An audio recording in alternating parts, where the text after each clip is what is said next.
شهر رمضان الذي أنزل فيه القرآن هدى للناس وبينات من الهدى والفرقان، فمن شهد منكم الشهر فليصم، ومن كان مريضا أو على سفر فعدة من أيام أخر،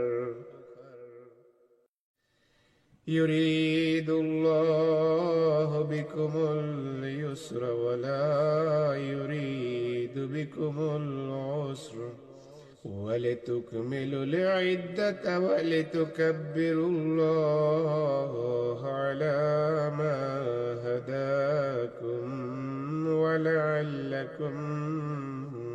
تشكرون.